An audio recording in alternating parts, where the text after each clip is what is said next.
Madame, Monsieur, ami ou futur ami de Port-Royal.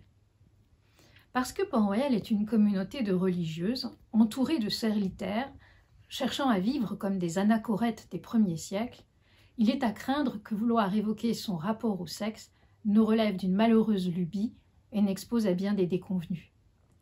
Port-Royal reçut dès le XVIIe siècle l'étiquette de janséniste qui évoque irrésistiblement, selon un jeu de mots de l'époque, des gens sinistres, des gens épris de macération et de privation.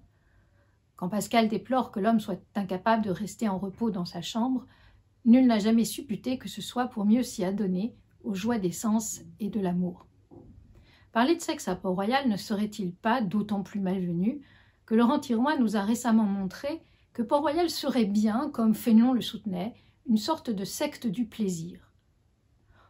On peut aisément concevoir que Port-Royal ne place pas son plaisir dans la chair, mais dans la mesure où celle-ci est animée d'appétit et de pulsions spontanées, qu'on pourrait dire naturelles, tout retranchement à son égard ne constitue-t-il pas cependant une forme de mutilation douloureuse et négative, rendant bien rhétorique l'idée d'un Port-Royal emporté vers Dieu dans un pur instinct de plaisir. Au moins, parler de sexe à Port-Royal ne serait finalement pas si incongru, puisque ce serait une façon d'affronter la question. Comment vivent concrètement les hommes et les femmes proches de Port-Royal au XVIIe siècle, et comment cette adhésion se traduit-elle dans leur chair?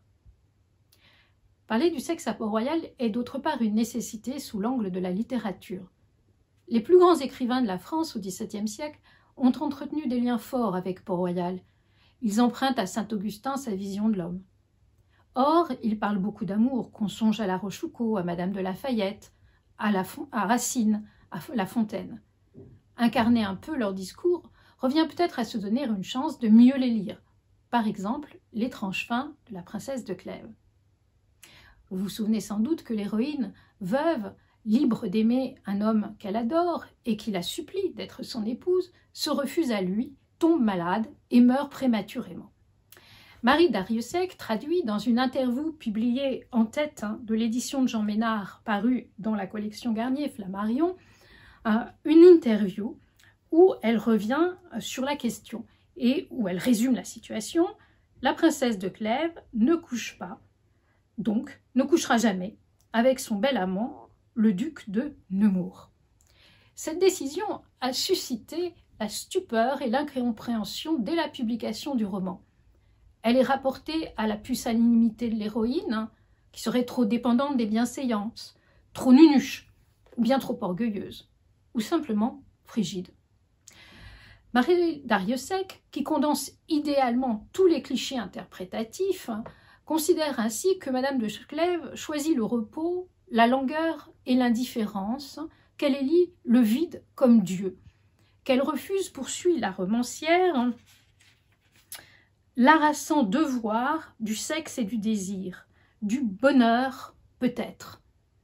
A contrario, Marie Darrieussecq promet que le roman qu'elle écrit elle-même et qui paraîtra en 2011 sous le titre de Clèves présente l'histoire d'une autre princesse et elle dit « Ma princesse, elle couchera. Je ne vous dis que ça. » Alors, couche-t-on ou ne couche-t-on pas à Port-Royal? Y refuse-t-on le réel, comme l'a soutenu un collègue? Rabat-joie ou frémissant, les jansénistes? Instruisons ouvertement le procès plutôt que de nous contenter d'incertaines insinuations. Un procès commence par un exposé de l'accusation. De quels éléments disposons-nous qui prouvent la mortification de la sexualité à Port-Royal et un sévère rigorisme de sa part? Port-Royal est le nom d'un couvent. C'est une évidence que les religieuses y vivent cloîtrées et qu'elles n'y ont aucune vie sexuelle. Certes, on a pu vivre scandaleusement dans des couvents. À la fin du XVIe siècle, Angélique d'Estrées, la sœur de Gabrielle, la maîtresse d'Henri IV, fut abbesse de Berthaucourt et de Maubuisson près de Pontoise. Elle y abritait les amours du roi et de Gabrielle et y menait elle-même une vie singulièrement libre, entourée de ses amants et de ses 12 enfants. Son inconduite nous intéresse parce que c'est à Maubuisson que la petite Jacqueline Arnaud, la future mère Angélique, fut placée en 1600, le temps de son noviciat. Elle y reçut le sacrement de confirmation, prenant le prénom de l'abbesse, Angélique, et y prononçant ses vœux. Elle y demeura 2 ans, jusqu'à la mort prématurée de l'abbesse de Port-Royal, à laquelle il fallut qu'elle succédât très vite, bien plus tôt que sa famille n'avait prévu. La mère Angélique porte ainsi le nom d'une abbesse indigne, et son peu de goût pour la vie religieuse, ou la visite que Henri IV rendit à Port-Royal à l'occasion d'une chasse lorsqu'elle était toute jeune, reçoivent un éclairage nouveau, si l'on songe qu'il avait déjà rencontré la petite fille à Maubuisson, et qu'elle continuait de s'y rendre pour des visites de courtoisie. La mère Angélique raconte, dans la relation de sa vie qu'elle écrivit à la demande du père Singlin, qu'à cette époque, elle se délectait de lire les vies des hommes illustres de Plutarque. Le livre, brillamment traduit par Jacques Amyot, véritable bréviaire mondain à la cour d'Henri III, lui fut sans doute communiqué par le milieu cultivé et léger qu'elle fréquentait à Maubuisson. On y menait si joyeuse vie que le dévot Louis XIII en fut scandalisé. Il demanda en 1617 à Nicolas Boucherat, l'abbé général de Cîteaux, dont l'abbaye dépendait, de remédier au désordre. Nicolas Boucherat envoya quelques religieuses rappeler à l'ordre la supérieure indécente. Elle les fit enfermer, puis elle les renvoya, en leur promettant des réformes qu'elle n'accomplit pas. L'abbé général débuta de nouveaux émissaires. Angélique d'Estrées les incarcéra cette fois dans une des tours de l'abbaye. Ils s'échappèrent. Il fallut qu'on envoie des gendarmes, enlever l'abbesse et l'enfermer aux filles pénitentes. Elle fut remplacée par Angélique Arnauld. Mais Angélique d'Estrées s'échappa elle-même. Le 10 février 1619, elle revint lancer un coup de main contre Maubuisson, qui fut reprise les armes à la main. De nouveau capturée, elle fut enfermée à la prison du Châtelet, et la mère Angélique Arnauld put finalement réformer l'abbaye à loisir. Celle-ci mentionne l'épisode sans s'y appesantir dans la relation de sa vie qu'elle dut rédiger. Les historiens suivants du monastère n'ont pas été aussi discrets. L'épisode leur sert à opposer la vertu de la mère Angélique aux dérives dont s'était rendue coupable Angélique d'Estrées. Grâce à cet épisode, il montre que dès sa prime jeunesse, la mère Angélique appartint quant à elle à une fine pointe de la morale religieuse qui passe d'abord par une rigoureuse chasteté démoniale. Un trait marquant de Port-Royal est l'âge précoce où y entrèrent de nombreuses religieuses, d'abord accueillies comme pensionnaires au monastère et qui n'en voulurent jamais sortir. Tel est le cas d'Angélique de Saint-Jean à Arnaud d'Andilly, placée à Port-Royal à 6 ans, religieuse à 17 ans, avec 2 ans d'avance en raison de sa foi et de son intelligence exceptionnelle. Mais aussi de ses sœurs, Anne-Marie de Sainte-Eugénie, entrée à Port-Royal à 3 ans, Catherine de Sainte-Agnès à 11 ans, Marie-Charlotte de Sainte-Claire à 9 ans. L'usage n'est pas propre aux Arnaud. Madeleine de Sainte-Christine-Briquet fut placée à Port-Royal à 3 ans et Mademoiselle Delbeuf à 8 ou 9. Aucune de ces petites filles ne fut donc en contact avec le monde et ses réalités, bien plus familières aux enfants du XVIIe siècle qu'elles ne le furent ensuite. Les enfants, en effet, ne sont pas traités alors comme des êtres distincts des adultes, requérant des soins ou des attentions spécifiques. Ils apparaissent seulement comme des créatures imparfaitement développées, raison pour laquelle ils portent des habits semblables à ceux des adultes par exemple. L'enfance s'achève tôt d'autre part. Sans parler des enfants envoyés travailler, dès qu'ils en ont les ressources physiques, les filles sont souvent mariées vers 14 ans, l'âge où les garçons partent à l'armée, à l'instar de La Rochefoucauld, l'auteur des Maximes. Louis XIII fut marié quant à lui et sommé de consommer ses noces au même âge. Le journal du médecin Héroard, qui relate jour après jour la vie de Louis XIII de sa naissance à ses 27 ans, montre quelle liberté, voire quelle promiscuité pouvait régner autour du jeune dauphin, quel jeu, à nos yeux scabreux, était possible. Les dessins de l'enfant étonnent eux-mêmes. Le dauphin exhibe par exemple librement son sexe, il joue avec les adultes qui l'entourent et qui l'y incitent. Il le touche eux-mêmes, l'embrasse. Le dauphin caresse les petites filles de son entourage et mime avec elles l'acte sexuel dont nul ne manque d'évoquer les gestes devant lui. À l'évidence, la sexualité du dauphin est surinvestie parce que, futur roi de France, il se devra de perpétuer la lignée.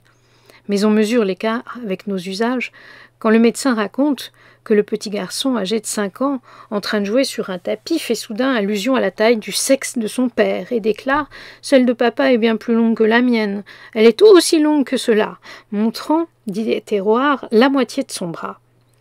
Le 15 mai 1606, il rapporte l'incident suivant.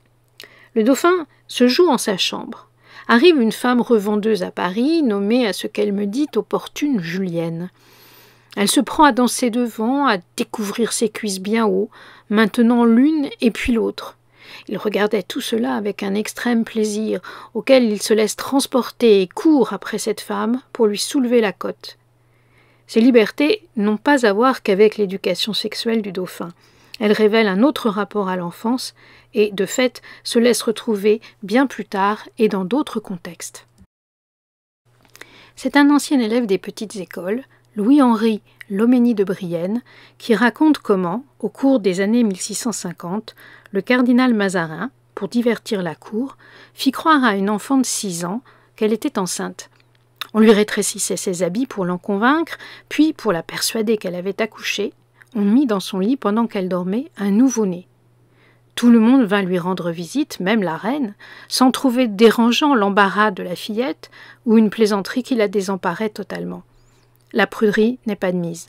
Molière le confirme encore en 1662 dans l'École des femmes.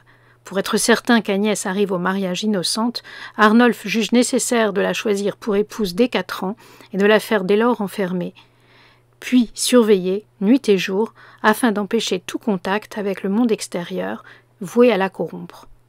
Or, toutes ces précautions sont quand même inutiles. Mais beaucoup de religieuses de Port-Royal, dans ce monde libre, furent, elles, de parfaites Agnès. Un second point doit être noté. Une des caractéristiques majeures de Port-Royal, c'est que des hommes se retirèrent près du monastère pour y mener une vie aussi semblable que possible à celle des anachorètes des premiers siècles. Quoiqu'ils n'eussent pas prononcé de vœux, et que seule une minorité d'entre eux fussent prêtres, tous observaient une parfaite continence. De nouveau, le sexe est farouchement exclu. Certains de ces hommes avaient connu le monde et la sexualité. Pontis, dont Anne-Claire Volongo nous a parlé, fut longtemps soldat avant de rejoindre Port-Royal.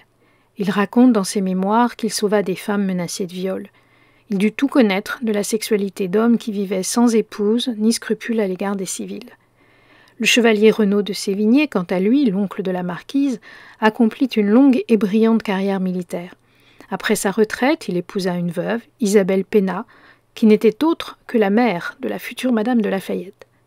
C'est seulement après le décès de celle-ci, en 1656, qu'il entama une conversion qui devait l'amener à devenir un des solitaires de Port-Royal, en 1660, et à mourir au champ en 1676.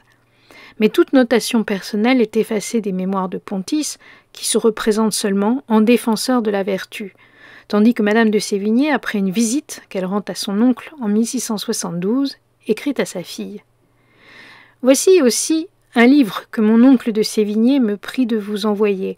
Je m'imagine que ce n'est pas un roman. Je ne le lui laisserai pas le soin de vous envoyer les contes de La Fontaine qui sont... Vous jugerez. » La marquise s'amuse des goûts dévots de son oncle et de la censure qu'il ne peut manquer d'exercer, à son avis, sur des contes dont elle se retient de dire quoi que ce soit pour mieux aiguiser la curiosité de sa destinataire. Si expérimenté est-il pu être, les messieurs sont supposés avoir tout oublié du sexe en rejoignant l'état de solitaire. Mais beaucoup de solitaires vinrent à Port-Royal sans être véritablement passés par le monde, à l'instar d'un Pierre-Thomas Dufossé, ancien élève des petites écoles, d'un Claude Lancelot ou d'un Nicolas Fontaine, très tôt porté à l'exercice d'une spiritualité exigeante, apparemment d'emblée conçue comme incompatible avec une vie selon la chair. Antoine Lemaître, le premier des solitaires, fournit un exemple éclatant de jeunesse volontairement restée pure, même de la part d'un homme destiné à se marier, quand il raconte l'histoire d'Étienne de Bacle, un de ses plus anciens compagnons. Il tient sans doute l'histoire de lui. Elle révèle une étonnante innocence de la part d'un garçon de plus de 20 ans. Mais écoutons ce surprenant récit. Monsieur de Bacle fit ses études à Cahors, puis il étudia en droit à Bourges, sous Monsieur Mérille. Il retourna à Martel étant âgé de 21 ou 22 ans. Durant ce temps, il haïssait le vice et faisait plusieurs prières à la Sainte Vierge afin qu'elle lui obtînt la grâce de ne jamais se corrompre avec aucune fille, ni femme, avant qu'il se mariât. Et il eut un tel soin de s'en garder que lorsqu'il se maria en 1630, l'année d'après la prise de La Rochelle, il s'était conservé dans la continence à l'égard de toutes les femmes, quoiqu'avec beaucoup de peine, n'étant pas tout à fait pur dans le reste. Il se maria en janvier 1630 à Martel avec une fille nommée Jeanneton Desnoyers, qu'on avait cru très chaste jusqu'alors, les filles et les femmes l'étant fortes en ce pays-là. Mais ayant été recherchée par un autre et corrompue par lui, et depuis s'étant abandonnée à un de ses cousins germains, lesquels tous deux étaient amis intimes de M. de Bacle, il l'épousa alors qu'elle était grosse de 6 mois. Elle était belle, pleine d'esprit et des plus riches de la ville, ayant eu 1200 écus en mariage, mais orgueilleuse au dernier point. Elle se bandait si étrangement que sa grossesse ne paraissait point durant le jour, et elle fit à croire qu'il lui était survenu une incommodité qui lui avait causé une enflure et des douleurs de colique. Dieu voulut qu'elle ne dît son malheur à qui que ce fût, afin qu'elle fût surprise et reconnue pour ce qu'elle était. Car, ayant résolu d'étouffer son enfant aussitôt qu'il serait né et de le jeter, elle ne sentit pas plutôt les premières douleurs pour accoucher qu'elle voulut se lever et s'en aller à la garde-robe pour faire son cours. Mais Dieu qui voulait l'humilier et délivrer son mari d'une si misérable servitude, fit que le père et la mère de M. de Bacle, avec lesquels il demeurait, et une servante environnèrent son lit et l'empêchèrent de se lever. Aussitôt, elle accoucha et son enfant cria si fortement que son accouchement fut connu de tous. Dans le fort de sa douleur et de la confusion qui la saisit, elle dit à la mère de M. de Bacle « Madame, étouffez cet enfant, qu'on n'en entende jamais parler, cachez la honte de votre fils et la mienne. » Mais cette mère, qui était chrétienne et sage, quoique outrée de douleur, le reçut, c'était une petite fille, et elle en eut grand soin. M. de Bacle, qui n'était pas encore sorti du lit, lorsque cet enfant lui vint apprendre une si funeste vérité, s'évanouit et fut tout transporté hors de lui-même. Ayant retrouvé l'usage de ses sens, le pauvre époux consulta comment obtenir l'annulation de son mariage.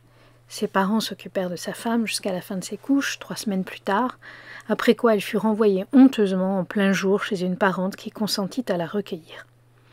M. de Bacle vint à Paris pour fuir le souvenir de sa mésaventure.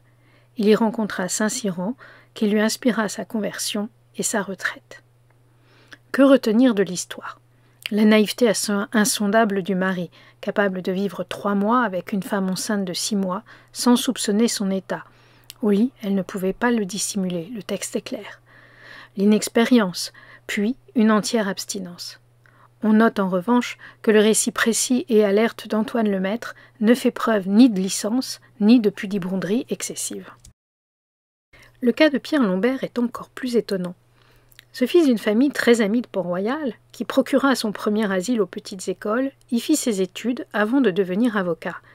Il ne semble guère avoir exercé cependant. Lombert entame tôt une carrière de pieux traducteur, comme ses maîtres, Sacy et Lancelot. Il a notamment publié en 1675 une des 2 seules traductions complètes parues au XVIIe siècle des 22 livres de la Cité de Dieu de saint Augustin. Mais l'homme retient surtout notre attention pour le fait qu'à 2 reprises il entreprit de se châtrer, comme l'avait fait Origène, dont son ami Pierre-Thomas du Fossé avait écrit une vie. Origène, très grand théologien, né en 185 à Alexandrie, mort en 253, inquiet de fréquenter trop de femmes, avait préféré s'ôter lui-même le moyen de pécher. On sait tout de l'opération à laquelle Lombert se livra, car à plusieurs reprises sa famille demanda qu'il fût placé sous tutelle. L'acte nécessitait une instruction dont toutes les pièces sont conservées aux archives nationales. Il s'était donc coupé, à quelques années d'intervalle, un testicule, puis l'autre, cautérisant la plaie au fer rouge. Il dit au lieutenant de police qui l'interrogeait qu'il avait voulu se garder d'incommodités qui le hantaient, sans préciser toutefois la nature exacte de ses tentations. L'homme fut déchu de ses droits et plusieurs fois interné à Charenton, sans qu'on puisse définir l'origine de ses délires. Aucune rumeur ne court sur son compte. Il est impossible d'attribuer autre chose à Lombert qu'une forme d'hypervigilance et des scrupules hyperboliques. Dans un registre bien moins dramatique, un mémoire de Racine rapporte que Madame de Longueville s'offusquait du peu de manières du savant Antoine Arnauld, roulant ses jarretières devant elle. Il n'avait pas les usages du monde ni des femmes. La duchesse préférait Pierre Nicole, plus poli. Racine tient ses confidences cependant de Nicole lui-même, qui manque rarement une occasion de se faire valoir au détriment d'autrui.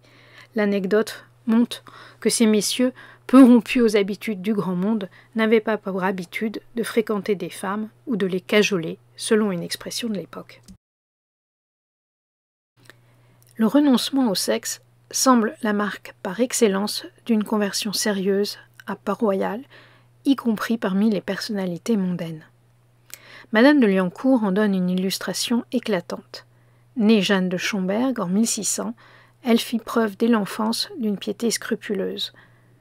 Son biographe raconte « Elle eut de la piété dès sa plus tendre jeunesse.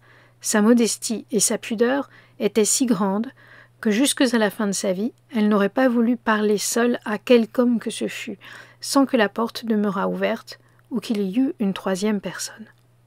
Ne nous effarouchons pas trop, c'est l'usage qui prévaut depuis des décennies dans les universités américaines. Jamais un enseignant ne doit fermer sa porte quand il reçoit un étudiant, a fortiori une étudiante. Revenons à Jeanne de Schomberg. À 20 ans, elle fut mariée au beau et jeune duc de Liancourt, fort infidèle. Elle n'eut de cesse de conquérir son amour et de l'amener en même temps à se convertir, faisant preuve face à la maladie d'héroïsme. Son biographe, de nouveau, raconte. Monsieur de Liancourt tomba malade d'une fièvre pestilente. 3 de ses domestiques moururent de cette contagion. Le charbon parut avec des signes mortels, qui ne laissaient plus espérer qu'environ 3 ou 4 heures de vie. Personne n'osait avertir le malade du péril où il était. Les médecins avaient défendu, selon la coutume universelle de ce temps-là, de donner de l'air au malade. La jeune épouse s'enferma avec lui dans cet air empoisonné et y demeura tout le temps nécessaire pour lui faire entendre, sans le surprendre, une nouvelle si terrible, l'accompagna des conseils nécessaires dans une occasion si pressante et jeta dès lors les fondements d'une conversion qu'elle demandait à Dieu par des prières continuelles et par toutes sortes de bonnes œuvres. Le malade fut touché, mais non pas entièrement converti. Peu après le rétablissement de sa santé, il fut attaqué de la petite vérole au milieu d'un voyage de la cour. Rien ne fut capable d'empêcher sa vertueuse compagne de s'enfermer avec lui dans son carrosse et de lui rendre ses assiduités durant tout le cours de la maladie. Il en guérit, mais aussitôt après, il reprit son train de vie ordinaire. Ancien protecteur du poète libertin Théophile de Viau, le duc finit toutefois par s'amender. Il accepta d'être instruit. Le récit se poursuit. Son époux subit le joug de Jésus-Christ, l'aimant de tout son cœur, à proportion de la répugnance naturelle qu'il avait eue jusqu'alors à se contraindre. Il comprit qu'il fallait captiver son esprit et sa volonté pour arriver à la liberté véritable, et n'aima rien à l'égal de ceux qui lui donnaient les moyens les plus sûrs pour réparer le passé et pour assurer l'avenir. À mesure que sa piété augmentait, il avait une idée plus haute de la vertu de son épouse. Il consentit enfin à ne la regarder plus comme sa femme, mais comme sa sœur, et la respecta comme l'épouse de notre Seigneur Jésus-Christ. Ces grands protecteurs de Port-Royal, au terme de leur itinéraire conjugal et spirituel, décident donc de s'abstenir de tout rapport sexuel, comme saint Malc, le héros du poème que La Fontaine publie en 1673. Faut-il s'ébahir d'une curiosité? Le second duc de Luynes, le fils du favori de Louis XIII, qui dansa le rôle d'Apollon dans le ballet d'Apollon de 1653, avait épousé Louise-Marie Séguier. La pieuse fille du chancelier le convainquit de se placer sous la direction d'Antoine Singlin, le confesseur des religieuses de Port-Royal. Singlin conduisit le duc sur la voie de la conversion et d'un entier renouvellement à la manière de Saint-Cyran. Le couple décida, au début de l'année 1651, de se retirer du monde et de se faire bâtir un petit château isolé à Vaumurier. Le biographe de la duchesse et quelques lettres de la mère Angélique ne laissent aucun doute. Ils ont décidé, eux aussi, de vivre séparément, comme, je cite, « vivait la chaste Thérasie avec l'illustre Paulin ». Paulin de Nolles, un puissant aristocrate bordelais du IVe siècle, avait rompu avec le siècle et vécu séparé de sa femme. C'est un des modèles que Port-Royal ne cesse d'invoquer en la matière. La référence signe un itinéraire. La duchesse mourut prématurément en septembre 1651, avant d'avoir pu mettre ce plan à exécution, mais le duc se rendit aussitôt auprès des solitaires qui se trouvaient au champ, puis à Vaumurier, quand la demeure fut construite. La duchesse de Longueville, à son tour, célèbre beauté, mangeuse d'hommes, qui eut la Rochefoucauld pour amant, se convertit après ses déboires à la fin de la Fronde. Avec l'accord de son mari, elle s'exila en Normandie pour mener une vie aussi pieuse que chaste à ses côtés. Après son veuvage, elle partagea son temps entre le Carmel de la rue Saint-Jacques et l'hôtel qu'elle se fit construire à Port-Royal-des-Champs. Une telle conduite ne constitue pas une particularité aristocratique. Angélique de Saint-Jean a rédigé la vie d'une humble converse, une de ces religieuses vouées à des tâches d'abord matérielles, la sœur Marie-Madeleine de Sainte-Marthe-Charon. Née à Tournan-en-Brie, elle était d'une ignorance telle qu'elle ne savait même pas ses prières ou le moindre catéchisme. Vers 15 ans, sa mère la plaça comme domestique à Paris, d'abord chez des merciers, puis chez une femme de mauvaise vie. Angélique de Saint-Jean s'épouvante rétrospectivement de l'enfer auquel la malheureuse fut confrontée. Mais par miracle, sans savoir raisonner, Marie-Madeleine Charon ne contracta aucune des mauvaises habitudes de sa maîtresse. Finalement, elle entra au service d'un bourgeois âgé, lui aussi sans morale. Là encore, malgré son absence de principe, la fille resta sage. Au bout de 6 ans, un marchand de vin qui fréquentait chez son maître s'éprit d'elle. Elle était jolie. Il voulut l'épouser et sut convaincre ses parents, qui étaient réticents devant une telle mésalliance. Mais il lui faisait parfois de petits reproches de sa pauvreté, sans qu'elle s'en formalisât. Laissons la parole à Angélique de Saint-Jean. Cependant, il arriva qu'un jour, étant entrée dans l'église et regardant le Saint-Sacrement, dont elle n'avait aucune instruction, Dieu l'éclaira en un moment et se fit connaître à elle. En même temps, elle fut frappée d'un mouvement extraordinaire et elle commença à dire en elle-même qu'elle serait bien plus heureuse de se donner à Jésus-Christ, qui ne demande rien de personne que le cœur, que de s'engager avec un homme qui ne se contentait pas de ce qu'elle se voulut bien donner à lui, mais au contraire, qui lui reprochait qu'elle n'avait pas de bien. Cette pensée fit une forte impression sur son esprit et lui donna une idée fort avantageuse de la virginité, qu'elle n'avait connue jusqu'alors que comme les Juifs d'autrefois, qui l'estimaient digne d'être pleurés quand la mort les y prévenait. Je ne dis que ce qu'elle m'a dit en ses propres termes, excepté la comparaison. Son fiancé rompit brutalement la noce. Elle n'en eut point de regret, l'impression qu'avait faite dans son cœur cette belle idée que Dieu lui donna de la chasteté, lui ayant fait mépriser avec plaisir les avantages de cet engagement.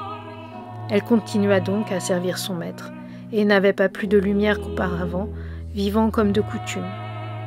Il arriva cependant bientôt qu'étant un jour sorti du logis, lorsque son maître n'y était pas, à dessein de s'aller promener, il la rencontra dans une rue et voulut savoir où elle allait. Elle, qui ne voulait pas dire qu'elle s'allait divertir, lui fit à croire qu'elle s'en allait au sermon. Sur quoi il lui dit que si elle voulait entendre le sermon, il fallait qu'elle allât à Saint-Paul. Elle se trouva donc obligée d'y aller. C'était un jésuite qui prêchait, nommé le père de Visieux. Là, un voile se déchire devant les yeux de la servante. Elle se confesse et amorce une conversion qui l'amènera finalement à Port-Royal.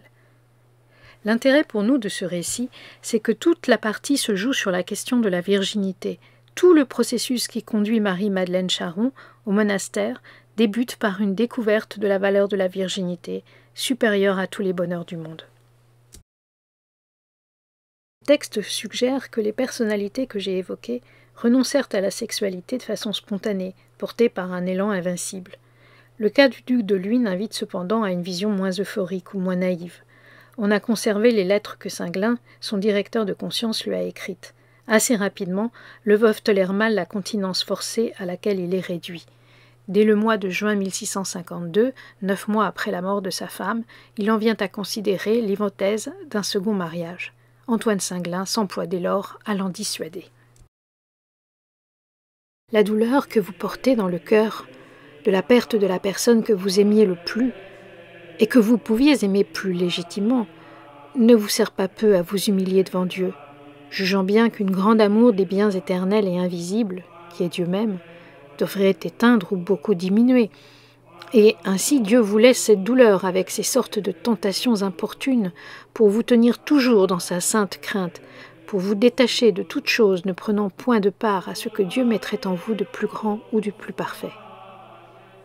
La pensée qui vous vient d'un remède qui vous pourrait adoucir la peine et l'amertume que vous ressentez de la privation d'une chose licite et faire cesser les combats, vous serait plus dangereuse que les tentations mêmes, étant un amusement du démon, qui d'abord ne nous propose que des choses bonnes et même avantageuses, sous des prétextes beaux et apparents. Je la considérerais comme une mauvaise pensée et dangereuse, puisque vous jugez bien qu'elle est incompatible à la vie que vous avez embrassée et désirez de mener préférablement à toutes les choses qui vous paraîtraient licites et agréables. Et j'espère qu'avec le temps et la grâce de Dieu qu'il vous donnera la force de mettre fin à cette tentation en lui fermant l'entrée par une chose que vous appréhenderiez faire maintenant. Omnia tempus habent. Ces sortes de pensées ne sont pas incompatibles avec celles que vous avez d'une si haute idée de perfection, car il faut bien mettre une grande différence entre les pensées et les désirs formés des choses inalliables et incompatibles. Saint Paul est parvenu au plus haut comble de la perfection, quoiqu'il fût attaqué des péchés et des mouvements les plus bas et qui sont comme aux bêtes. Une passion sensuelle, comme celle qu'éprouve le duc de Luynes, est, selon ses mots, une vraie sirène. En mars 1653, il fustige le duc. Il est visible que la cause de votre chute est de n'avoir pas assez tôt détourné votre esprit de ces mauvaises pensées. Il fallait plutôt quitter votre étude et votre cabinet si l'oraison et la vigilance sur vous-même, en faisant violence sur votre esprit pour le divertir de ses illusions, n'étaient pas capables de faire cesser la tentation, qui ne serait rien, quelque mouvement qu'elle pût exciter dans votre corps, en ne faisant que pâtir et en se mettant en la présence de Dieu, dans la posture de corps et d'esprit, qui pouvait plus contribuer à dissiper ces mauvaises pensées. Singlin fustige le duc pour la manière dont il s'abandonne à des pensées voluptueuses, dont il cède à la tentation de la delectatio morosa, qui consiste à passer dans son esprit des images de scènes d'amour qui l'égarent. Il lui conseille de faire un vœu à Dieu de ne vous point marier, afin de vous délivrer de ce vain prétexte et amusement à votre esprit et aux démons, qui s'en sert pour vous faire succomber. En dépit des tourments du duc, jamais Singlin ne lâcha prise pour accepter l'idée d'un remariage. À partir de 1656, le maître de Sacy prit le relais. Il diagnostiqua une maladie dans l'âme de son pénitent. Il n'était évidemment pas question de satisfaire les pulsions physiques qu'elle lui inspirait. Il exhorta Luynes à s'examiner et à se connaître pour mieux se dominer. Il n'y avait pour lui aucun moyen terme entre l'amour de Dieu et l'amour de la créature. Épris de Dieu, Luynes doit refouler ses tentations. Mais en 1659, l'affaire est perdue pour Port-Royal. Le duc a décidé de se remarier. Il épousa en 1661 Anne de Rohan, sa propre tante, et de 20 ans sa cadette. Les ennemis de Port-Royal ricanèrent. Luynes bafouait le principe admettant le remariage s'il doit contribuer à la propagation de l'espèce, et s'il ne relève pas d'une intention de voluptuer ou de fornication. Père de 4 enfants vivants, le duc avait peu d'arguments à avancer en sa faveur. Mais il fit pire encore. De nouveau veuf en 1684, de nouveau tourmenté par les besoins de la chair, il se remaria une 3e fois, de nouveau avec une femme de 20 ans plus jeune que lui. Elle lui survécut. Luynes, quant à lui, rompit avec Port-Royal, qui passa sous silence cet ancien proche de Pascal, comme la communauté fit avec la marquise de Sablé, après qu'elle eut renoncé à rejoindre les champs en 1665, parce qu'elle jugeait la maison trop éloignée de toute vie mondaine et trop insalubre. Luynes mit 10 ans à briser le joug exercé par ses directeurs spirituels. Lombert, quant à lui, ne parvint jamais à s'affranchir de la condamnation des siens. Les signalements, les enquêtes, les procès se poursuivirent inexorablement jusqu'à son internement définitif. Il mourut à Charenton sans avoir recouvré la liberté et ses ouvrages, si talentueux qu'ils fussent, furent complètement mis sous le boisseau. Port-Royal ne plaisante pas avec la tentation de la chair. Angélique de Saint-Jean a laissé un récit ému de la vie de la sœur Suzanne de Sainte-Cécile-Robert. À la tête d'une famille nombreuse, son père avait décidé de régler sa maison à la manière d'un monastère. Quand son épouse, d'abord interloquée par la décision mourut, Nicolas Robert éloigna ses enfants, qui n'étaient pas encore établis. 4 de ses filles étaient religieuses. Il se brouilla avec eux et se remaria à 75 ans avec une jeune femme de 22. Il se mit à jouer aux cartes et ennuyant tous les siens, source de honte et d'humiliation, écrit la religieuse pour ses filles. La sexualité dans le récit est présentée comme le prolégomène d'un relâchement misérable. L'homme, bien qu'il mourût seulement à 92 ans, disparut de la vie de sa progéniture. Il est intéressant de considérer, pour finir, le cas de Pascal. Pascal n'a jamais été un solitaire de Port-Royal. Il a séjourné au champ, mais très peu. Nonobstant, il ne s'est jamais marié. On ne connaît sur lui aucun ragot. Sa sœur Gilberte raconte dans la vie qu'elle lui a consacrée une anecdote qui se déroule 3 mois avant sa mort, soit en juin 1662. Environ 3 mois avant sa mort, comme il revenait un jour de la messe de Saint-Sulpice, il vint à lui une jeune fille, âgée d'environ 15 ans, fort belle, qui lui demanda l'aumône. Il fut touché de voir cette personne exposée à un danger si évident. Il lui demanda qui elle était, et ce qui l'obligeait de demander ainsi l'aumône. Et ayant su qu'elle était de la campagne, que son père était mort et que sa mère était tombée malade, on l'avait portée à l'Hôtel-Dieu ce jour-là même, il crut que Dieu la lui avait envoyée aussitôt qu'elle avait été dans le besoin. De sorte que dès lors même, il la mena au séminaire où il la mit entre les mains d'un bon prêtre à qui il donna de l'argent et le pria d'en prendre soin et de la mettre en quelques conditions où elle put recevoir conduite à cause de sa grande jeunesse et où elle fut en sûreté de sa personne. Et pour le soulager dans ce soin-là, il lui dit qu'il lui enverrait le lendemain une femme pour lui acheter des habits et tout ce qui serait nécessaire pour la mettre en état de pouvoir servir une maîtresse. Le lendemain, il lui envoya une femme qui travailla si bien avec ce bon prêtre qu'après l'avoir fait habiller, ils la mirent dans une très bonne condition. Et ce bon ecclésiastique ayant demandé à cette femme le nom de celui qui faisait cette grande charité, elle lui dit qu'elle n'avait pas charge de le lui dire, mais qu'elle viendrait le voir de temps en temps pour pourvoir avec lui aux besoins de cette jeune fille. Il lui dit sur cela « Je vous supplie d'obtenir de lui la permission de me dire son nom. Je vous promets que je n'en parlerai jamais durant sa vie. Mais si Dieu permettait qu'il mourût avant moi, j'aurais une grande consolation de publier cette action, car je la trouve si belle que je ne puis souffrir qu'elle demeure dans l'oubli. » Ainsi, par cette seule rencontre, ce bon ecclésiastique, sans le connaître, jugeait combien il avait de la charité et de l'amour pour la pureté. Pascal prend soin de la jeune fille parce qu'il redoute bien sûr que sa beauté ne la fasse tomber dans la prostitution. Il agit donc pour sauver sa pureté. Mais il est aussi instructif de noter qu'il la place aussitôt dans un séminaire, entre les mains de prêtres, en principe peu aptes à s'occuper d'une jeune fille de 15 ans. D'ailleurs, il faut confier à une femme le soin de la vêtir. La précaution de Pascal révèle qu'il se méfie de tout et de tous ceux qui peuvent rencontrer la jeune fille. Il lui trouve du service pour finir auprès de Madame de la Poterie, une dévote très amie de Port-Royal. C'est son mari qui avait procuré au monastère une relique de la Sainte Épine du Christ. Parallèlement, Pascal évoque l'acte sexuel d'une façon assez exceptionnellement explicite, a fortiori dans un contexte où la référence ne s'impose pas, dans le fragment 468 de l'édition Sellier. L'éternuement absorbe toutes les fonctions de l'âme, aussi bien que la besogne. Mais on n'en tire pas les mêmes conséquences contre la grandeur de l'homme, parce que c'est contre son gré. Et, quoi qu'on se le procure, néanmoins c'est contre son gré qu'on se le procure. Ce n'est pas en vue de la chose même, c'est pour une autre fin, et ainsi, ce n'est pas une marque de la faiblesse de l'homme et de sa servitude sous cette action. Il n'est pas honteux à l'homme de succomber sous la douleur, et il lui est honteux de succomber sous le plaisir. Ce qui ne vient pas de ce que la douleur nous vient d'ailleurs et que nous recherchons le plaisir, car on peut rechercher la douleur et y succomber à dessein sans ce genre de bassesse. D'où vient donc qu'il est glorieux à la raison de succomber sous l'effort de la douleur et qu'il lui est honteux de succomber sous l'effort du plaisir? C'est que ce n'est pas la douleur qui nous tente et nous attire, c'est nous-mêmes qui volontairement la choisissons, et voulons la faire dominer sur nous, de sorte que nous sommes maîtres de la chose.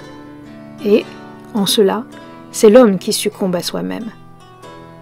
Mais dans le plaisir, c'est l'homme qui succombe au plaisir. Or il n'y a que la maîtrise et l'empire qui fassent la gloire, et que la servitude qui fasse honte. Pascal désigne l'acte sexuel comme la besogne. La représentation n'est pas très flatteuse, car une besogne est d'abord une activité laborieuse, un travail qui coûte. C'est assimiler le coït à un pénible effort. Il a du reste ses soupirs, son essoufflement, ses sueurs, sa fatigue. Pascal mobilise une vision mécanique de l'acte, dépourvue de tout érotisme.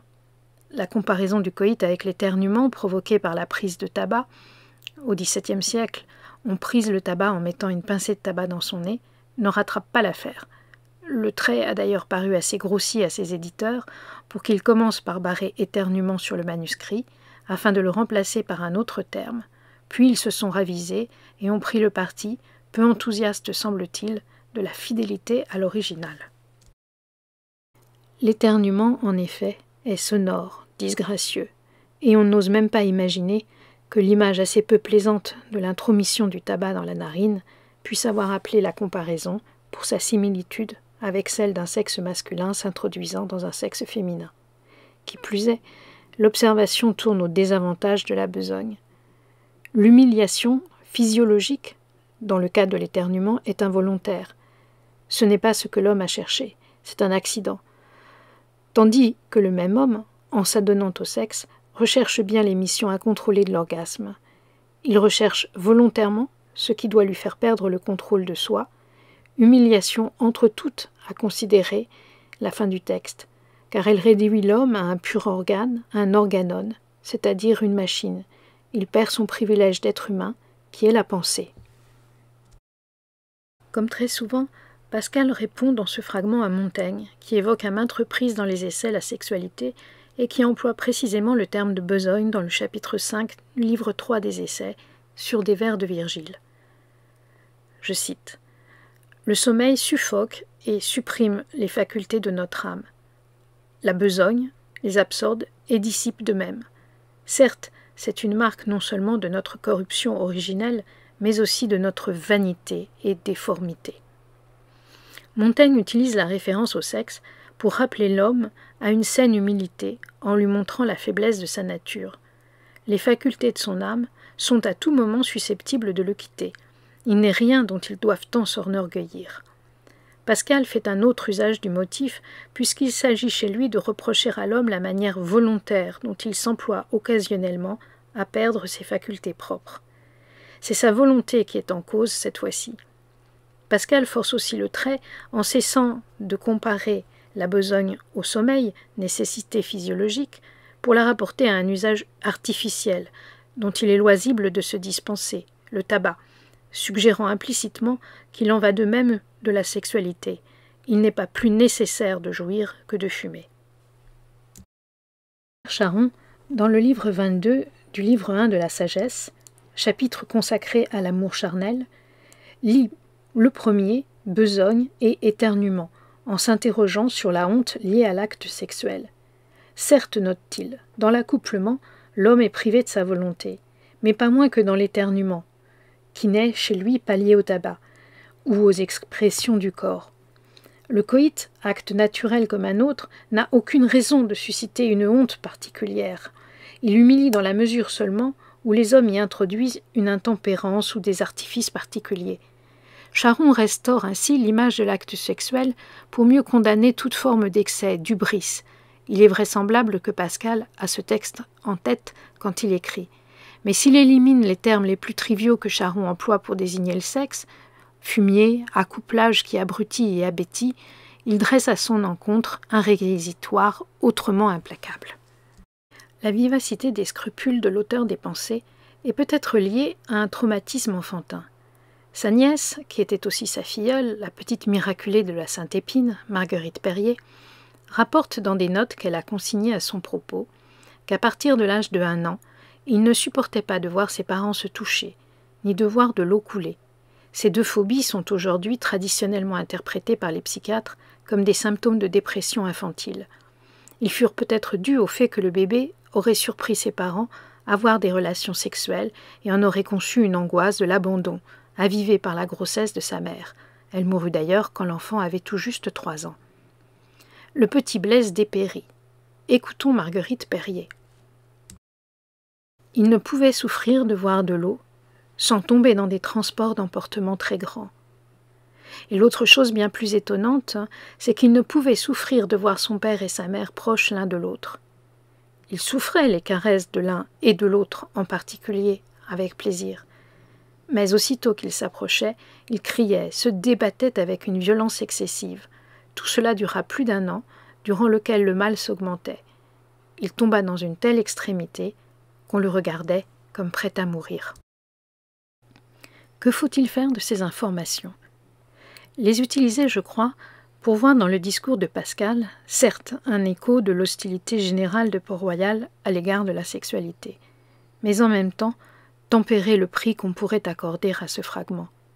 Précieux s'agissant de l'auteur, il n'est pas certain qu'il exprime une vision tout à fait conforme à celle de Port-Royal dans son ensemble. Tentons de déduire quelques conclusions de ce premier volet de l'enquête. D'abord, indubitablement, ce n'est pas une vraie surprise, Port-Royal nourrit une défiance extrême de la sexualité, y compris conjugale. Cette position s'inscrit à contre-courant de l'époque, marquée depuis saint Thomas d'Aquin, qui s'était employé à légitimer le plaisir par son utilité pour la perpétuation de l'espèce, et saint François de Sales, par un discours plus favorable à la sexualité, du moment qu'elle était conjugale et exercée dans le cadre d'une tempérance chrétienne.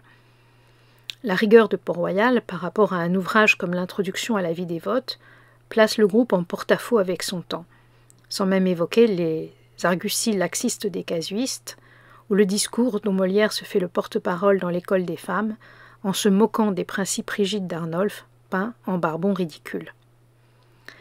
Port-Royal semble à ce titre bien le lieu d'un rigorisme, assez peu conscient des nécessités de la chair, et on a vu que les échecs, les ruptures, ne manquaient pas. Seconde évidence, la position de Port-Royal se nourrit du discours de saint Augustin et de saint Paul sur la sexualité.